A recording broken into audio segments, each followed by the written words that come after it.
What is going on, guys? Thank you for joining me today for another stream for musketfire.com, where you can get all your latest news, opinion, analysis on the New England Patriots. I'm, of course, Sarah Marshall, the editor of musketfire.com, and we have a lot to talk about today, but I'm going to say it, okay? I'm going to say that I think we can bring back moral victories. I know that Bill Belichick did not like moral victories, and a lot of Patriots fans do not like moral victories.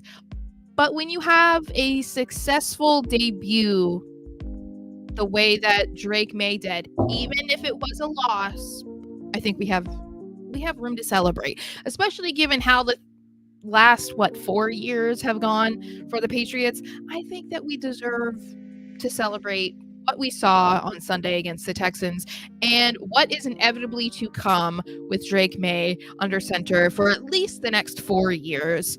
And we're going to talk about that today. So we're going to first start with the latest roster updates because, it is Monday morning, so there's going to be a lot of stuff going on, and that is exactly what is happening with the Patriots, and they've already made a ton of moves. So Vidarian Lowe, who has been the left tackle, I wouldn't even say he was the starting left tackle because they've gone through so many left tackles this season so far, but he was injured yesterday, and Gerard Mayo said when he was on the Greg Hill show this morning that Lowe will be undergoing an MRI today to determine the significance, the severity of the ankle injury. So that could mean that the Patriots have another offensive line grouping going into week 7, which would be the 7th grouping that they've had this season. So definitely not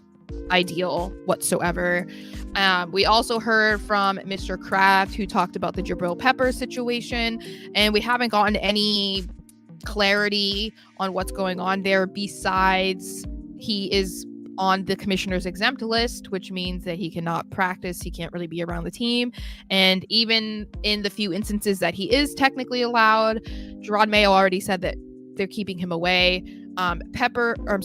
Kraft said that if the allegations are proven to be true, he will be cut. So they are doing their own investigation on top of what the NFL is doing. So we won't really have a lot of, I don't think, any updates about that for a while. His court date isn't until mid to late November, so it could be as late as that. Then we also got an update about Joe Cardona, who missed a game yesterday, which is not common for the long snapper. He had a family matter to attend to yesterday, which is kind of a huge relief. I hope everything is fine with his family, of course, but a huge relief regarding the long snapper situation. Nothing bad happened yesterday with Tucker Addington, but you definitely want to keep that consistency on the special teams because they're one of the better groups right now. And so losing a guy as tenured as Cardona would be significant, but that doesn't appear to be the case, at least as far as we know right now. And Nick Leverett, who had been the backup center for David Andrews, he was unexpectedly released this morning. We knew that he had a pretty rough game against the Dolphins last week, to the point of they brought in Ben Brown from the Raiders practice squad and immediately signed him to the 53-man roster. And he was the starting center for the team yesterday. And ironically, he was the best offensive lineman on the team yesterday. I don't think he allowed a single pressure, any hits, any sacks, nothing. And that started to bring some questions for people because it was he was signed 30 days ago and he was the best offensive lineman on the team. That's a little concerning. But if they really believe that he can be a good fit on the offensive line, I'm all for it. There was also talk of the release of Leverett might mean that Cole Strange is on his way back. That was something that Mayo spoke about, wanting to kind of see how Cole Strange will do at center. And so getting rid of the only other backup that they have on the team seems to indicate that Strange is progressing a lot quicker than what we thought was going to happen this year. So we're going to have to see. Hopefully Brown will pan out a little bit better than Leverett, and maybe Strange will be back, which would be huge for the offensive line in general, not just for him being a backup to the center, but being back at left guard. That is going to be huge. Hopefully we'll see the performance from him that we started to see like later. He was like midway through his rookie year and then most of last year before he got injured. That would be awesome because the offensive line definitely needs some consistency at this point. I mean, they did a decent job yesterday for Maye, but we need to keep that going because otherwise it's just going to be a huge hindrance to him, and that is not fair moving forward. We saw how bad the grouping was for Jacoby Brissett, so we do not want that for the rookie at all. What is going on, Pidgeot Pat?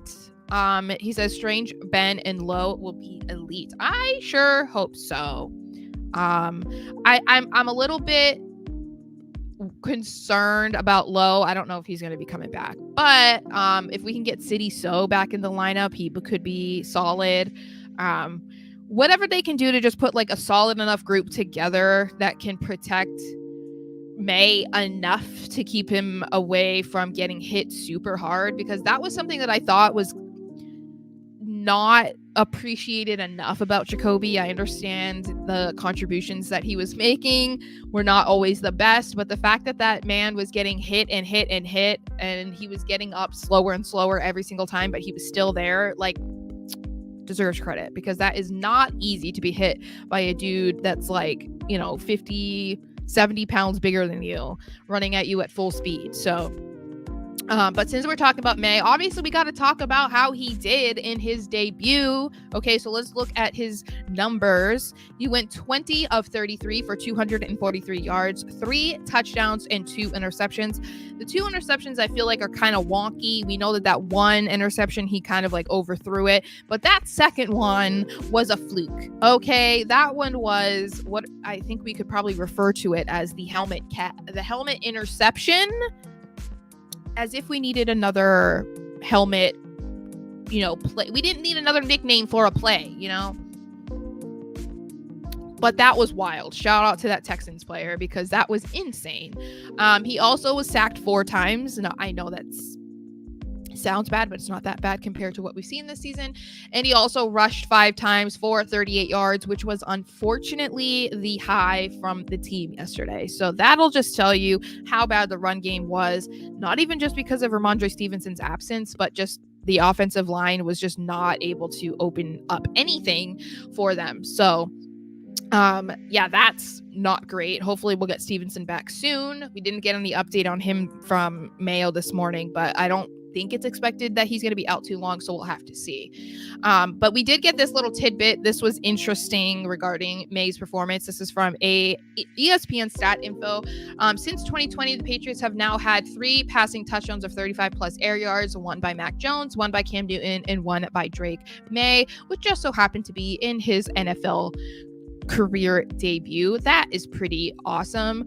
And I know that there's a lot of things that we need to talk about regarding Maye's performance, not even just by the numbers, but things that he had said. Some of the biggest concerns that we had, of course, was with the offensive line, and we'll get to that in a second.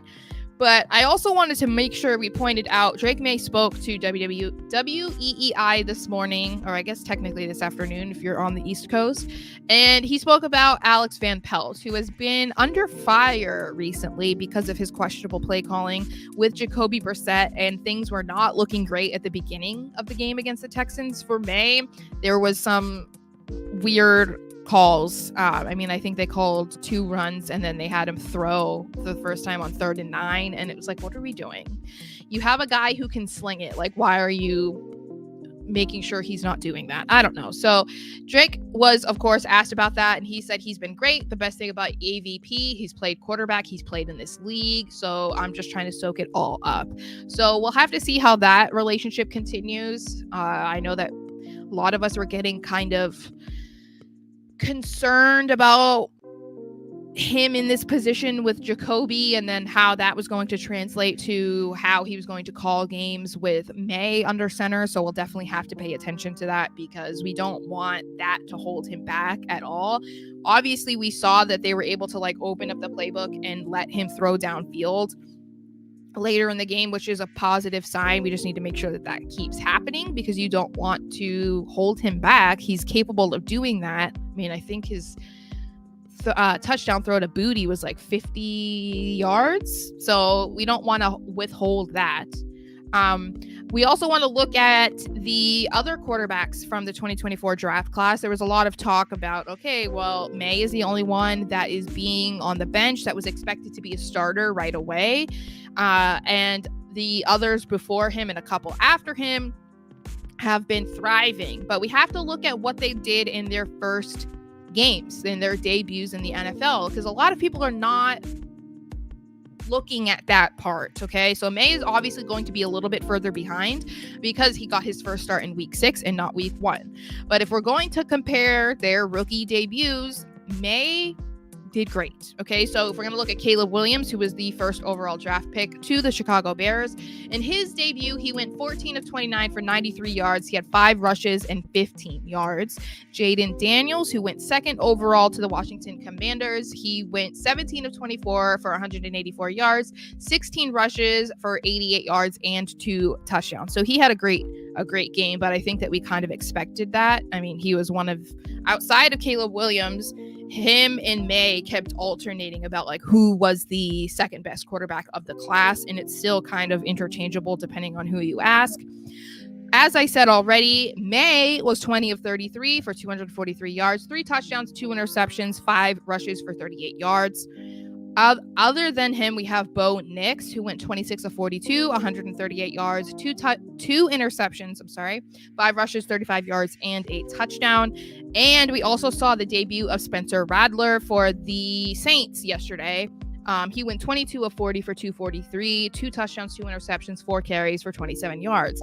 So Maye is in good company. Obviously, his day was not perfect, but I think he had a pretty solid day considering how much worse his team is compared to some of these other teams of the rookies, especially if we want to look at Caleb Williams, for example. Like, he went into almost in a perfect situation, and that is not at all what Drake Maye got. So the fact that he was able to overcome everything that he did, and he was still able to make plays and have a great game against a very tough Texans defense, I think that's worthy of applauding. I think that's worthy of celebrating. Like I said at the beginning, we got to take these little wins as much as we possibly can, because it might be a while before we can start regularly celebrating wins all the time. So yes.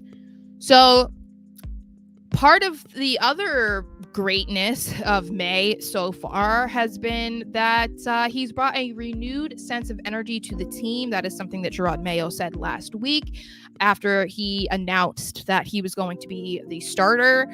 And that was definitely seen in the locker room after the game. His teammates were raving about him. We had Pop saying that he's got that swag. We saw Bourne say that he's just got an aura. He has a natural leadership. They were saying that he didn't appear to have any nerves, that he just had a natural confidence, and that confidence gave them confidence, which is huge. If you remember the toxicity of what was going on over the last couple of years in the Patriots locker room, clearly they were not all on the same page. They were not in agreement with what was going on, whether it was keeping Mac at quarterback or the play calling of Matt Patricia or Bill O'Brien, whatever the situation was, it was not a great look. So the fact that, putting Maye in and the attitude and the way he carries himself is a noticeable change, is significant. As I said, Mayo said that he's been great. And even Ben Brown, who is that center that they signed just 4 days ago, he said earlier this morning, I think he handled it perfect. I think he really took control of our offense, which that is huge for a rookie too, because you would assume coming into a team as a rookie, not even just as a rookie, a freshly 22-year-old, It's got to be nerve-wracking to go in there and everyone is looking at you and everyone around you has already been either in the league for years, or if they were a part of your rookie class, then they've already been playing for the past 5-6 games. So the fact that he went in there and he just held his own, he was so poised and confident. Awesome. Mayo spoke about his debut as well when on WEEI this morning. He said, "I thought yesterday overall Drake did a good job with his reads and getting the ball out. Was it perfect? No. Will he get better? Absolutely. But we have got to do a better job at supporting our rookie quarterback."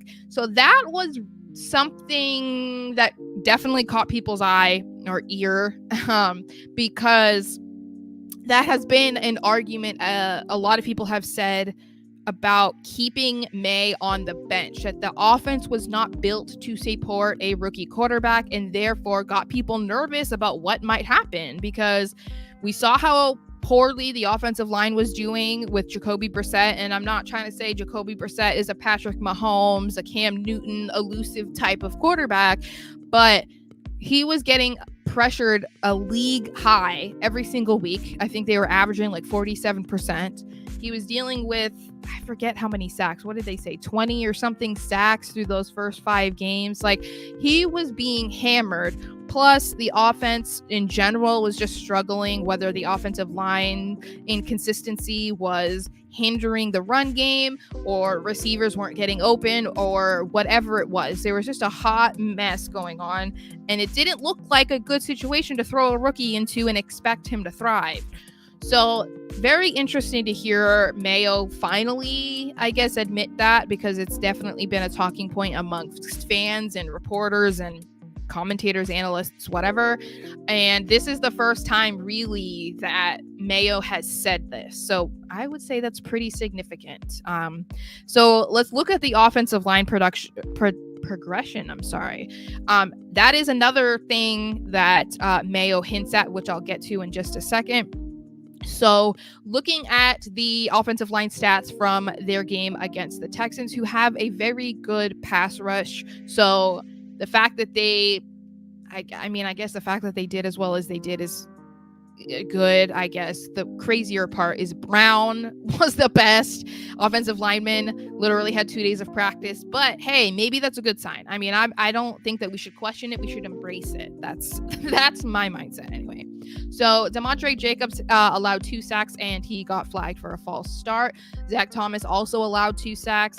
Onwenu allowed 2 hits. Sidiso was hit with a false start, and Vidarian Lowe got hit with that phantom and eligible man downfield. I still think it's a phantom call because he wasn't that far down. I think he was still like at the offensive line. He was blocking somebody, so it didn't really make any sense.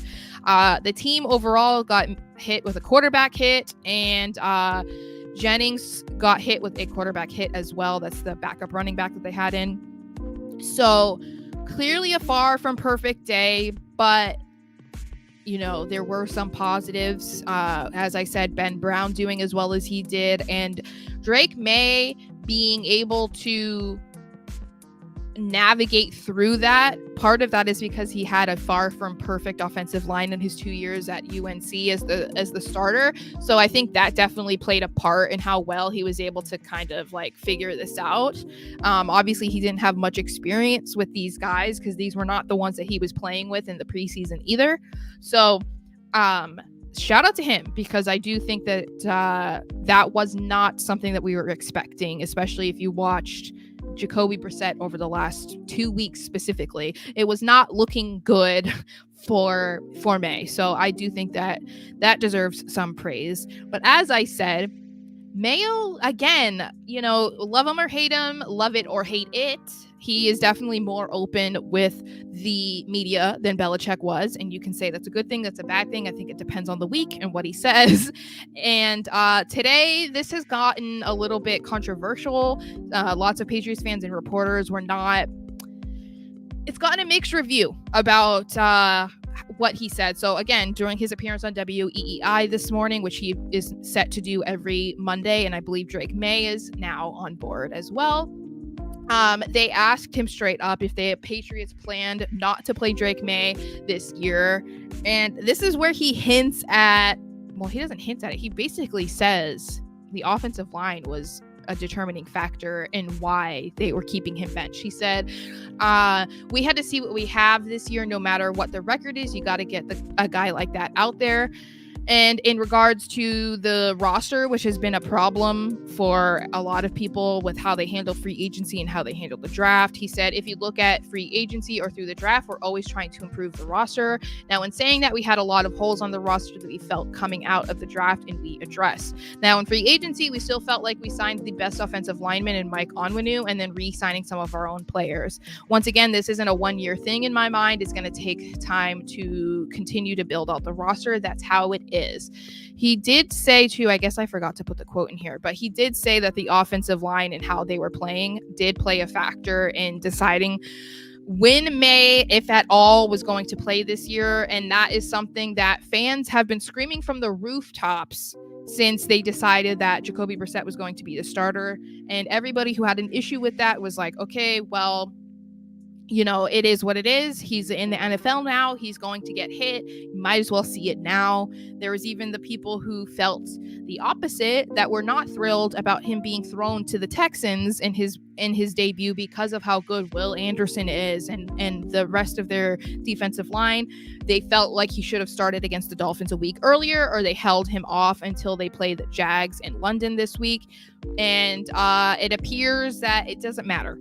You know, the offensive line played a factor. We know that. We saw how poorly they protected Jacoby Brissett, and it looked like that might be exactly what was going to happen with Maye, and it's not. So whether it's because of the changes and the people that they've taken out because of injury, or the shuffling that they've done on the offensive line, as I said, this was the sixth group that they've had starting a game through six games.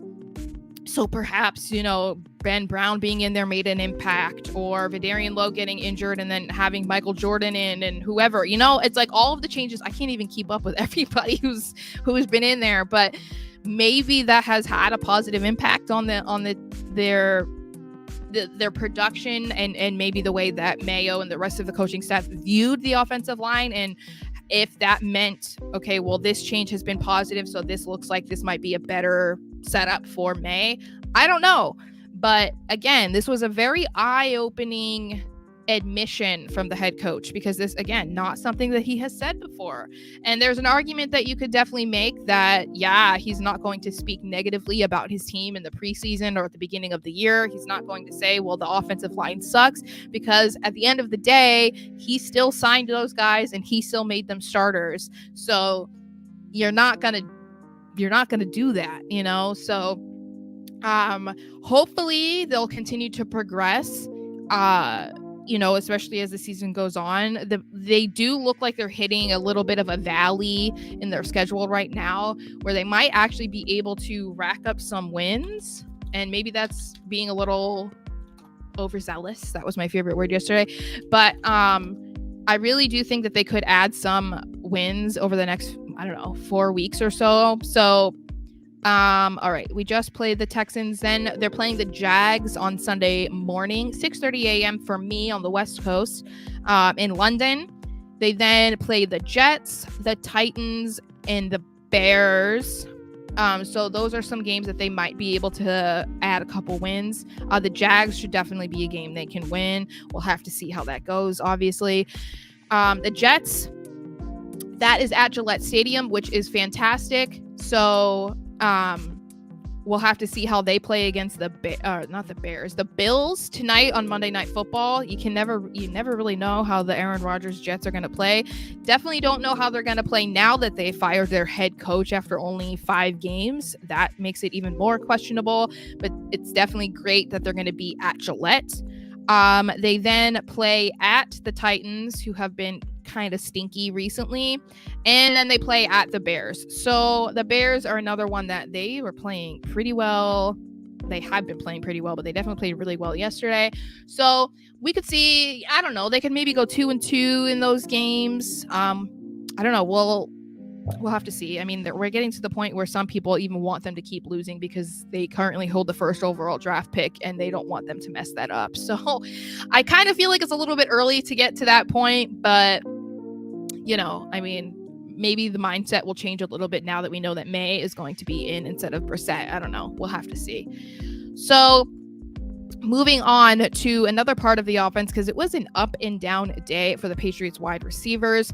Definitely want to shout out Mr. Demario Douglas, who got his first touchdown of his career yesterday when he had 92 receiving yards. And I think in that incredible touchdown, which was awesome to see, the Patriots posted a mic'd up clip of Douglas before he basically predicted that he was going to get a touchdown, which was really cool. I think it was one of those universal happy moments for Patriots fans, similar to when Jacoby Myers got his first touchdown, which is so crazy that a receiver can go an entire season and not have a touchdown. Like, that's wild to me, but really cool to see Douglas finally get in the end zone. And what's even crazier, which is sad, okay, this was from a reporter. I can't remember who it was. I think it might have been Andrew Callahan, but he said Demario Douglas having 92 receiving yards yesterday was the most by a Patriots wide receiver since December 24th, 2022. These kind of stats are so depressing. You know, like, it's like you know that the Patriots have been far from what they used to be, but when you see something like a receiver hasn't even gotten close to 100 yards in nearly 2 years, like, oh man. I do think that they have some solid pieces that they can get to a point where that isn't going to be an exciting day, you know, that they're just going to have a receiver that always gets 100 yards in a game. But we're just not at that point yet. I do think that we saw a really great connection between Maye and Douglas yesterday, which was very promising, because obviously the connection between Pop and Brissett was just not there. Don't know why, but it wasn't. And I do think that Jalen Polk can be a great guy as well. Maybe even Booty, which we're going to get to. I want to talk about Jalen Polk, who I was expecting to have a monster day yesterday. Not necessarily like 92 yards or 100 yards, but I was expecting him to have a good day because he's had some really good moments so far this season. The stats don't make it look like it, but that is part of the problem. Yesterday, he had one reception and it was for 4 yards. I think he was targeted, was it 4 times, 5 times? And 2 of those were big drops that he definitely should have been able to catch, but he didn't. So that was a situation that, of course, Gerard Mayo was asked about during his radio appearance this morning.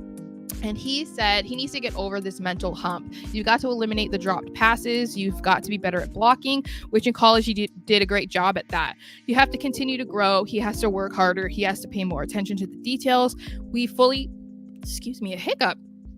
expect him to grow into a receiver that's dependable on run and passing downs. So he has shown flashes of really great play. Obviously, that touchdown, non-touchdown against the Dolphins would have been fantastic if he was able to get that. He's made some really great sideline catches. He isn't the fastest, but he still can be a downfield threat, which they're kind of creating that opportunity for him as well, because Tyquan Thornton went from basically the starting receiver to being non-existent. He was a healthy scratch against the Texans. So there is a lane for Polk to take over, and he just needs to embrace it and keep moving forward. It's the same thing with like Javon Baker. He has been a healthy scratch and bench like every single week. So there is a way for them to get to that point, and he needs to get back to being the receiver that he was in college, which was being known for having great hands. Since he came into the NFL, that has not been the case. He's actually swapped his weaknesses and his strengths. So coming out of college, he was known for having great hands, but wasn't able to separate. Since coming into the NFL, he's one of the top 3 best receivers in separation, but he's not catching footballs. So it's very weird, because you would think coming into a more difficult environment, you know, like the NFL as opposed to college, that he would have it the other way around, but that's not the case so far. So we definitely need to see some progression there, because it's a little bit disappointing. We also had Kayshon Boutte. He got the first touchdown of the game. It was Drake Maye's first passing touchdown, which was fantastic. And he was the wide receiver 1 yesterday. So it's looking like we might be seeing a Kayshon Boutte resurgence with Drake Maye. He had the most snap counts. I think he had 55, and Jalen Polk was the next one under him at 43, which I am all for this, because when they drafted Kayshon Boutte, I was very aware of the issues that he had from college and the, falling out and the drama that he had with his head coach and the not great season that basically ensured he was no longer a first round pick. But I was like, okay, this could be a monster addition to the Patriots receiving core if they can use him and he can, break out of whatever funk he's in, because we saw that it did not go great with him last year, which is why he was constantly in the doghouse of Belichick. But we'll have to see, because that was a fantastic day for him yesterday. So if he can keep that going, then the receiving core might be a little bit better for Drake Maye than people want to give them credit, which is, I would embrace that, because the receiving core has been the most discussed weakness of their team. But if it's actually going to be a better group than we anticipated, then that's great news. Moving on to the defense. If you guys hadn't seen a lot of this stuff that I'm talking about today, by the way, if you want to see more details and more direct quotes and whatnot, all of it is on musketfire.com, including the original quote of what Devon Gotcha had to say, because he is still not happy with the defense. Was it last week? I believe it might have, I don't know if it was after the Dolphins game or the week before, but he talked about how the defense has had some selfish players and that there are far too many that are just, trying to, it almost felt like he was trying to say that there were guys out there trying to make plays, to be flashy, to pad their stat sheet, and that they're not keeping the team in mind, and that the goal at the end of the day is for the team to win, and that it's not, to make yourself look good on paper. And he wasn't thrilled about this game either, because of the 41 points that they allowed by the Texans. And that's pretty significant when you think about when they went into halftime, it was 14-7. They then allowed 27 points by the Texans. So not a great look, but Gotcha said that players need to be more accountable. It comes down to having pride out there, and it didn't look like we had it at times after going down in the third quarter, that it's frustrating. He said we have to figure out a way to get back to the standard of playing great defense. 41 points is embarrassing. So we'll have to see how this translates. Obviously, it's not translating very well right now, even with, Gotcha. This is not the first time that he has said anything. It's also Peppers has said stuff, and maybe that's falling on deaf ears at this point because of the situation that he is dealing with right now. But I like to think that, if a guy like Gotcha is expressing this frustration, that the rest of the group will take it seriously and accommodate, what he's saying, or take in what he's saying and apply it to the field. So hopefully that'll happen, because the defense was supposed to be the better side of the team, and they're not playing like that so far, which is very surprising. And that includes the run blocking. They're missing Juwan Bentley so much. The Patriots defense yesterday allowed 190 yards again of rushing yards, in a two games back to back. So the first time since week 7 and week 8 in 2020. So that was a significant issue from the beginning anyway, even when Bentley was in, but they've definitely taken a massive hit since Bentley was out. And that was why I was kind of hoping that they were going to look at a defensive tackle or another linebacker to come in and replace him. That's why I was advocating for Lawrence Guy to come in. I get that he's a little bit older, but he has always been one of the Patriots' best run blockers, and unfortunately he is now with the Bengals, so they cannot do that. But there's a reason why there are a lot of fans that are calling for, like Devin White and whoever else has been released and whatnot. It's because of things like this. So we'll have to see, but clearly they're not they're not doing their job, and Jelani Tavai is not thrilled about it either. He was just speaking to reporters about an hour ago, and he said that the defense is pissed off and that they have a lot to prove, because that is the mood in the locker room and in meetings today. And hopefully they can use that as motivation when they go against the Jags, because the Jags are dealing with a lot of chaos, especially to their run game. So they could definitely set the tone and show that they can be better against that team next week. On another part of the defense that wasn't great, or at least we could say he had a bad day, which it wasn't his best day by any means. However, Christian Gonzalez still had a pretty decent day when you really look at the stats. He was targeted 5 times. He allowed 4 catches and 39 yards and a touchdown, which was to Stephon Diggs. And Stephon Diggs has always been a problem for the Patriots. You know, he was with the Bills for a few years, and now he's with the Texans. So thankfully he's out of the division. But I think that people forget that because Gonzalez is not a rookie, that he's somehow like a tenured veteran. And no, this was like his 8th and a half game yesterday, because he played, he left in the 3rd game last year. So the fact that he is performing as well as he has been is fantastic. He doesn't feel that way though. He said he didn't feel like he had a great game, and obviously, you know, Diggs is a veteran and he is a great receiver, which was echoed by the compliments were echoed by Diggs when he spoke to reporters about Gonzalez after the game, which is huge because he is receiving that credit from these players that he is guarding, who are obviously not going to be thrilled that they're not performing well against a guy as young as he is, but the respect is there. His name is in the mix for some of the best cornerbacks in the league. So hopefully we'll see him play a good game next week and the rest of the season, which is where we're on to week 7 versus the Jags, which is basically a home game for the Jags at this point. So it's going to be a long travel for the Patriots this week, but it should be a good game. It's an early one. Don't forget, if you are on the East Coast, it will be at 9:30 in the morning. If you are on the West Coast, you're going to suffer like me. It's on at 6:30 a.m.